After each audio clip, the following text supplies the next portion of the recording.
Okay, guys, it's really important that you remain quiet. They're out there somewhere. If we make any sort of noise, they'll find us.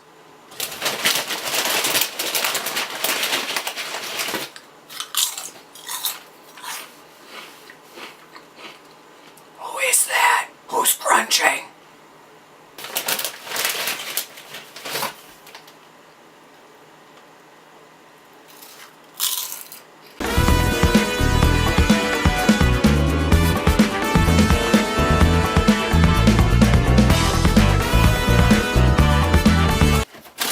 Alright guys, so I've got all kinds of snacks here actually. I've got a freezer. The other one was like crisps or something. Ritz crisps. All of them are really crunchy and delicious. I can't stop eating them. But I'm going to have to, because we're doing a Quiet Place review today. Now, a Quiet Place, well, hold on a second. Let me wash this down. Okay. Now, a Quiet Place has been in talks for a while. John Krasinski, best known probably for his role in The Office as Jim, with all of his emotive looking at the camera. He set out to direct a film, a horror film. And so he came up with the idea for A Quiet Place, which was about these monsters that are in the forest surrounding this area that have kind of roamed wild, apocalyptic sort of future. He came up with this, and the big premise here is that no one can make a noise. Now, this has been done before in the past. Silent House was a big film that comes to mind. That did the whole silent scheme, and it didn't really work out that well. I reviewed it way back when it came out. I can't even remember, 2009 or something like that. Was really excited for it. Saw it in theaters and was pretty disappointed. So whenever somebody comes out with a movie that has this sort of what I like to call a gimmick, you always have to take it at face value at first. So I didn't know what to expect from A Quiet Place.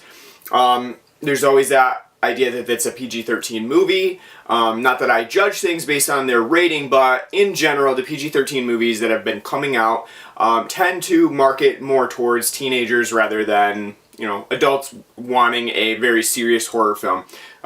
One that comes to mind is the new Blumhouse film, Truth or Dare, which looks somewhat bad. Which we're running a giveaway on, by the way, on the website, so check that out for some merch. But so the PG-13 rating is one that it doesn't really sway me either way, but it doesn't give me a great interest in the film. It kind of, throws me off a little bit. But anyway, that's all neither here nor there. A Quiet Place gets a PG-13 rating, and surprisingly, it is a very well done film. I guess surprisingly or not surprisingly. John Krasinski's really his first directorial debut, so with that, he really has a lot to prove, for one thing, that he can actually direct, but he's also starring in it as well as one of the main characters of the film, so he's doing a lot of work behind the scenes and then in front of the camera as well. He also co-wrote the film with a couple of other guys that were on screenwriting duties as well. So A Quiet Place is set in, it looks like 2020, since we do see some grave markers that do indicate the year 2020. This is when a bunch of creatures have kind of overrun the planet, I guess, although we can't really say for sure. It's just in one location, which was actually filmed in Little Falls, New York, which is not that far from where I live.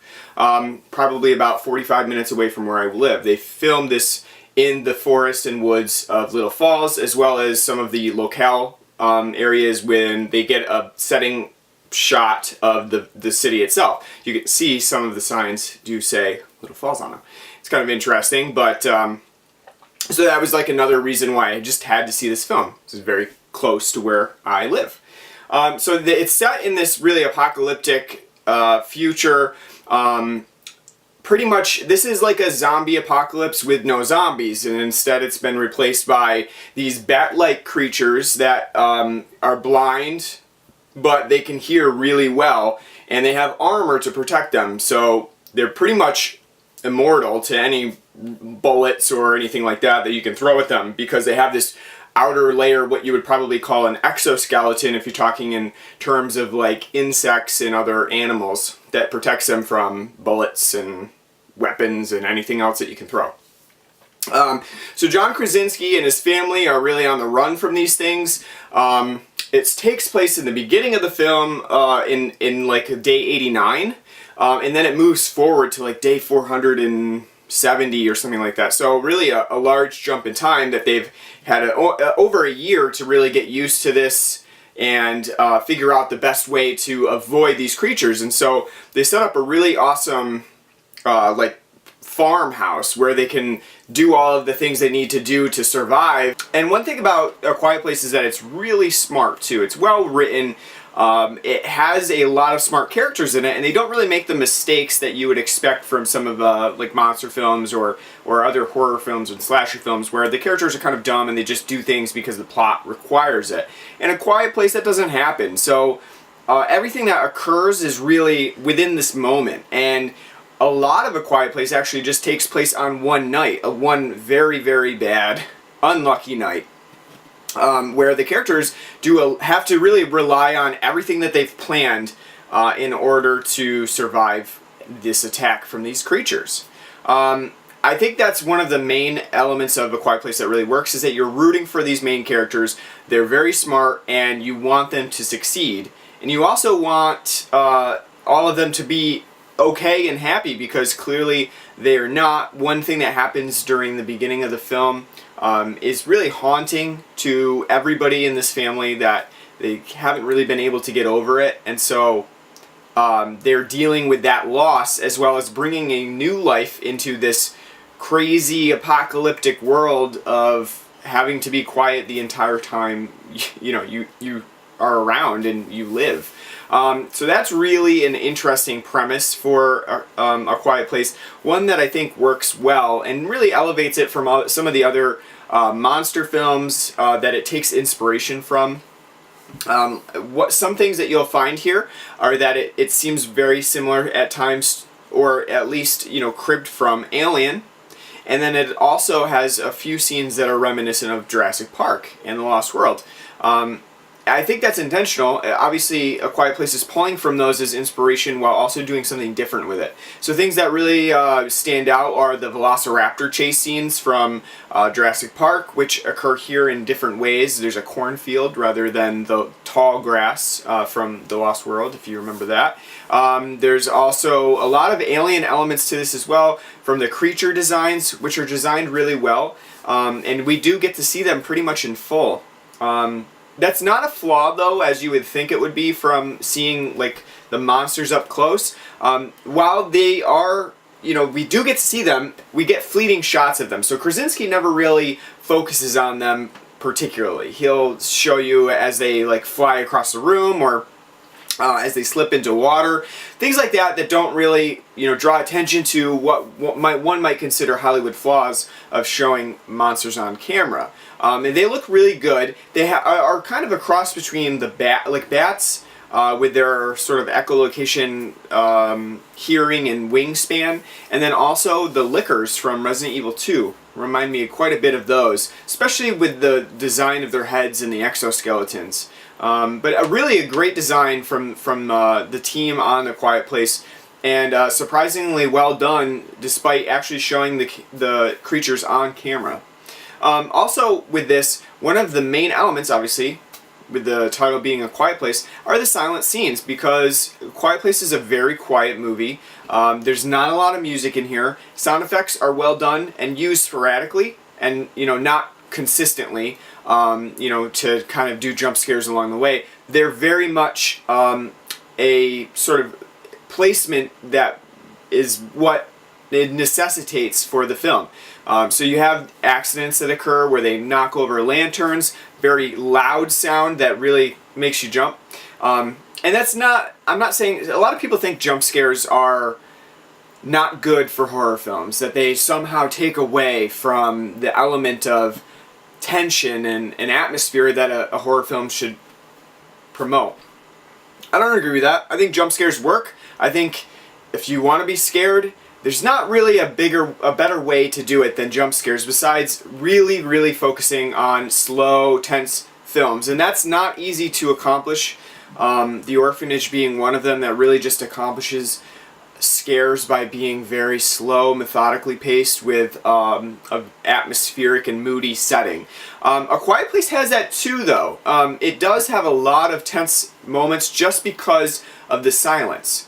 So the silence isn't really a gimmick here, but it really spans across the entire focus of the film, and Krasinski does a really great job building that. It's almost an art piece in that, almost John Cage-like, in that the audience is forced to sit in the theater and stay quiet. You can't be rustling around, you can't be into your popcorn, even though I did once or twice, because I can't stop eating. And you can't really be making a whole lot of noise, so it puts you in the same position that the characters are in. So you're almost doing the same thing as the characters trying to be quiet in theaters, and it shows you how difficult that really is. You know, you're hoping that they're not going to knock anything over, or, you know, just accidentally brush something that knocks over a vase or step on a creaky stair. Those things create tension, but then putting the audience in that situation as well by forcing them to stay quiet through the whole movie is really an interesting idea that works very well in A Quiet Place and heightens that tension even more because, you know, they're feeling anxious trying to stay quiet. You're feeling anxious trying to stay quiet. You don't want to bother any of your neighbors who say, like, shh. They didn't do that in our theater, but the one thing that I can say about A Quiet Place, though, if you're seeing it in theaters, is that you really need to go with a receptive audience, and that's difficult because you don't know who's going to go with you. But this film works best if you have an audience who stays quiet with you, who is really into the moment, and, you know, is not laughing at, you know, whatever happens on screen or kind of making jokes or giggling while the whole thing's taking place. That's not always easy to get, but in my theater we did have a great audience. They were very quiet, and you could see that everybody was invested in this very silent film. That's not easy to do, and it really created a lot of atmosphere and a lot of anxiety for the audience, as well as the characters on screen. Other than that, I think that A Quiet Place is really deserving of the praise that it's been receiving lately. If you're hearing things about it and you're thinking like, well, you know, I heard that about It Follows, I heard that about The Babadook, I wasn't really, you know, interested in those, I would say check out A Quiet Place because, well, it's probably not for everybody, especially those who can't really sit still or, you know, it does have a slow pacing. For those who are looking for a very tense and emotionally draining film, A Quiet Place is that film. And it really does deserve the credit that it's getting for generating that, because this is not a gimmick film. It doesn't, you know, just use silence as a way to draw viewers in and then not really follow through with it. It's throughout the entire film. It even has a deaf actor as playing one of the deaf characters in the film, and that works. The sign language in here too is very authentic. I've been learning a little bit of sign language myself for different reasons, but it does seem very authentic, like everybody really took the time to learn the nuances of doing sign language for this film. So kudos to John Krasinski, who has really created one of the year's best horror films, but also one of the better horror films that I've seen in theaters lately, because those are few and far between, and the market is somewhat saturated at this point. So definitely check out A Quiet Place. It is really worthy of the praise that it's getting, and I think that everybody who really gives it a chance is going to enjoy the weirdness, the oddness of this film, and actually being and participating in this art piece. Thank you for watching. Hopefully you check out more of our reviews on Cultsploitation.com. This week we have Friday the 13th Versus Week, where we're going to be pitting the sequels against each other to say which one's the better film. So check it out all this week through Friday the 13th, April 13th. Hit the subscribe button, and we hope to see you next time for more horror and cult film reviews.